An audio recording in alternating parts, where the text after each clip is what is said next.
do you think that there is credence to the perspective from the media and the distributors that we ourselves don't even watch the positive stories, the Cosby stories, the stories with the family happy, wealthy, well-to-do. We can't relate to that. I just want to know if there's credence to that because it is us that don't support that. We would rather watch the ratchetness. We would Be rather watch the the slave BMD, story. yeah. So Mhm. I hear your response to that. That's a hard one because we do say, people say all the time, like, yeah, yeah, yeah. Here's what I will say. Here's what I would absolutely say. So, Just Like Me Presents, our flagship program is Meanwhile in Africa. And when I tell you that that was literally the point of Meanwhile in Africa, to create content for kids, to give them a more accurate view of history that was not whitewashed. I was very intentional about for like I told my illustrators, I said, look, when you're doing these pictures, I was like, the ratio should be 3 to 1. Like there better be three brown faces before you see a white one. Like it's like no matter what they're doing, if they're the kid, if it's a picture of a scene of kids outside playing recess, the ratio should be 3 to 1. And so that being said, though on the surface, Meanwhile in Africa gets lots of positive accolades and talks and all of that. Our sales have not been anywhere near what I would expect it to be. But when I do other things, there are other things that I have done specifically, and like because I'm an author and I've worked with authors to try to get their books in schools, and when I do all my book talks. My first book was about my daughter Kai and the Daddy Man, to try to create like a daddy and her daughter, whatever. My second book series the protagonist is a little boy, on purpose for exactly that reason. And Kai and the Daddy Man sells more than Daniel English on average. The Daniel English and Leaders of the Revolution was my first chapter book, and that did well. That did better than probably the other ones. But on a whole, the Kai series probably does better than the Nathaniel English series. And it's weird. I don't know how to answer that question because the things that push Just Like Me presents forwards, I thought when I created Meanwhile in Africa, I thought there was going to be Meanwhile in Africa because I was like, oh my God, our people are so ready for this. We're going to start with the babies. We're going to teach them young. We're going to yada, yada, yada, yada, yada.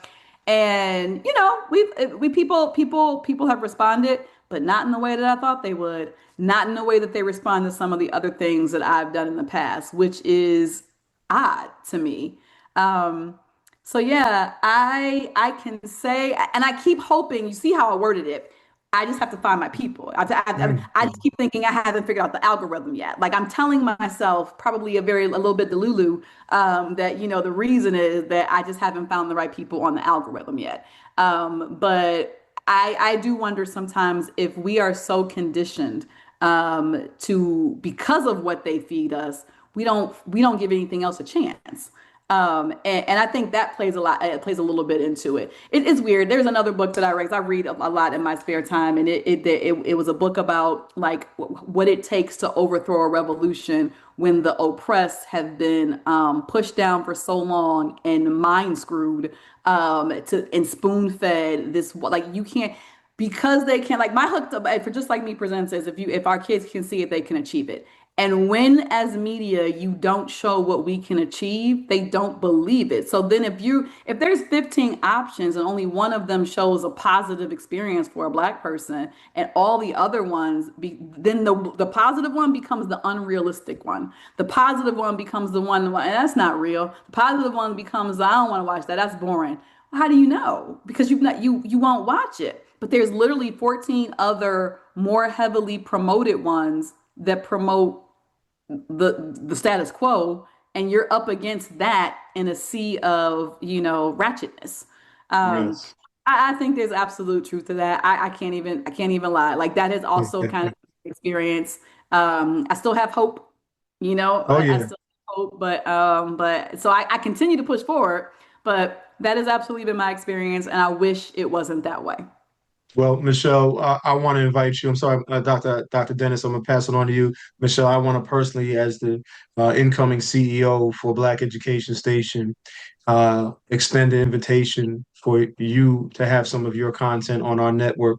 Absolutely. Your mission aligns with our mission, and BES deals with the same challenges that you deal with. We have found some areas where we can where those people are. Well, I'll call it an algorithm, if you will.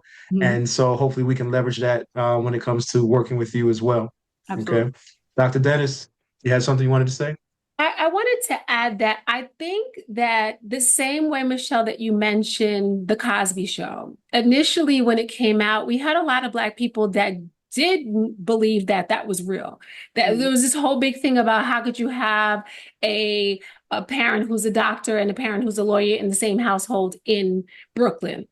Mhm. And that was a little bit of a challenge for us to overcome as a group.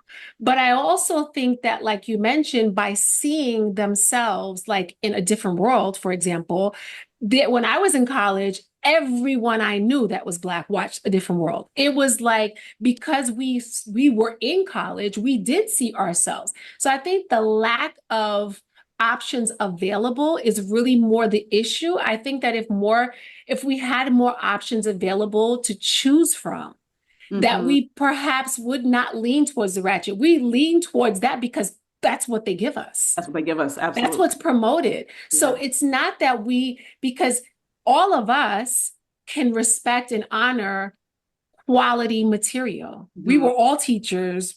We have been in the system, in the public school system. We know what our children need. We just know that there's not enough of it Yeah. available for Mhm. us to make that choice. Yeah. Absolutely. Absolutely. Um, with that being said, I'm going to speed this up a little bit. But based on the work that you do, what are some things parents and child caregivers need to be aware of?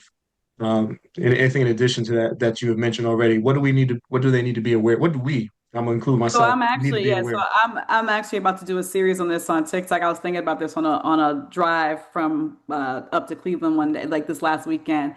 The indoctrination starts really early. And so one of the things that we need to be aware of all the things that we just don't even think about that actually is indoctrination. And so like when what the most important thing that I can think of that you can do right now is when your kid comes home and tells you when they do what most of the time you're going to say like what did you do? Nothing. I didn't learn nothing today.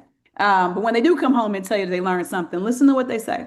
So we just had a situation with my daughter at her school. They on Fridays get together and they say the Pledge of Allegiance or something like that. I don't exactly know what it is. I guess they don't do it. When I was little, we did it every morning in the morning in class. I think they do a Friday assembly and the whole school assembly. The whole school gets up and says the Pledge of Allegiance. Well, Kai was homeschooled for I homeschooled during kindergarten. Then my sister and I had like a micro school, and she went to that for first grade and half a second, and then she went to a really unique dual language immersion system for second and third. I don't think they did it there either. And so now she's in or for second and for first and second. So now she's in third, and like they're going to do the Pledge of Allegiance. And so she's been working with her dad on like the Pledge of Allegiance, and I was like, why are you learning that? And she was like, well, she's the only one. She doesn't know it on Fridays when they stand up and say it. So she wanted to learn it. So then I took the opportunity and I'm like, well, okay, so you got to say those words. I want you to understand what they mean. And I want you to understand that for Black folks,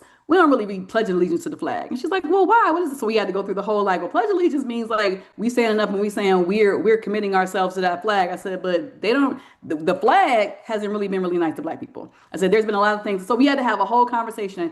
And then when they're learning that, simultaneously we started a conversation about the Black national anthem. So like if you're gonna teach my baby about the Pledge of Allegiance, then I'm gonna teach my baby at home about the Black national anthem. If you're gonna teach my baby about Columbus, I'm gonna teach my baby about Mansa Musa's brother who probably came to America before Christopher Columbus and the journals in Christopher Columbus where he admits that the gold looked like that like I'm gonna if you're gonna tell them about Columbus, I'm gonna tell her about Juan Garrido. You know what I mean? If you're gonna tell her about If you're going to tell her about the 4th of July, I'm going to tell her about Juneteenth. If you're going to, so like so all the things, if you're telling her about the Statue of Liberty, I'm going to go ahead and tell her, then we're going to talk about the Senegal, the statue in Senegal, like, where on the Ivory Coast. Like those, for everything you're going to teach her, I'm going to teach her the version that she can see herself in.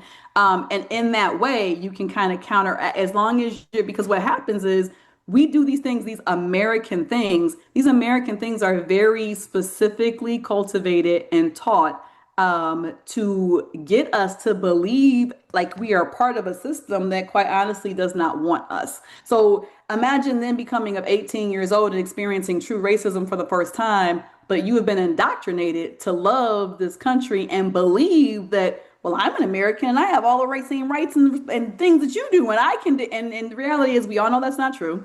We all know that there's two different Americas, probably like three or four different Americas, quite honestly. And we don't belong to the one that they teach us about in school. And that the history book leaves out a lot. Like if you're going to teach my baby about Thomas Edison, I'm going to teach her about Lewis Latimer, like those kinds of things. Like you. So I think that that's really important to just make sure that you are recognizing really early how they're indoctrinating, because they learn about Christopher Columbus four different times. Like they started in kindergarten with the little rhyme and they go all the way up. So every time they talk about Christopher Columbus, I'm talking about Juan Garrido. Every time they talk about the Statue of Liberty, I'm talking about something else. Every time they come home talking about inventors, I'm talking about our inventors. Like every time, because they do it so easily and naturally. Like we have to recognize the subtlety which they do it and be just, I mean, I'm not trying to be subtle. I'm trying to point out, like, okay, you bring me home this, so now I'm going to tell you about this. And that literally is what Meanwhile in Africa is. It purposefully teaches history, because you can teach history, economics, geography, all of that, and have people see themselves in the content. And that literally, like, hitting all I'm a teacher, hitting all the standards. Like, like I'm hitting all the standards, just showing you can teach geography and you don't have to teach, like the standards say you have to learn about celebrations from different cultures. And so they focus on our celebrations.